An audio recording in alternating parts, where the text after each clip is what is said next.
महबूब फरमाते हैं क़यामत के दिन अल्लाह तबारक व तआला एक गुनाहगार के बारे में जन्नत का फैसला फरमा देगा। वो गुनाहगार ना रब के करम पर रो पड़ेगा और हाथ बांध के अर्ज करेगा, मौला मैं तो जानता हूं मैं क्या हूं, ऐसी कौन सी मेरी नेकी थी कि तूने मुझे बख्श दिया। तो मेरे महबूब पाक अलैहिस्सलाम फरमाने लगे, रब करीम उससे फरमाएगा, एक दिन रात को ना तो अपनी गली से गुजर रहा था, गली से गुजरते हुए तेरे पैर से एक रोड़ा टकराया था, तूने वो रोड़ा उठा के फेंक दिया था।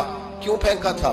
तो नेकी चूंकि उसकी नजर में मामूली थी तो वो भूल चुका था। कहेगा या अल्लाह वो वाला रोड़ा, मालिक करीम वो तो मैंने इसलिए उठाया था कि मेरे मोहल्ले में बूढ़े भी रहते हैं, बीमार भी रहते हैं, बच्चे भी रहते हैं, कमजोर भी रहते हैं, इसलिए उठाया था किसी को ठोकर न लग जाए। रब करीम ने फरमाया, तू रात के अंधेरों में रोड़े उठा उठा के मेरे बंदों का ख्याल रखे तो मैं आज कयामत के दिन तेरा ख्याल ना रखूं। फरमाया, उस एक रोड़े के उठाने की बरकत से मैंने तेरे लिए जन्नत का फैसला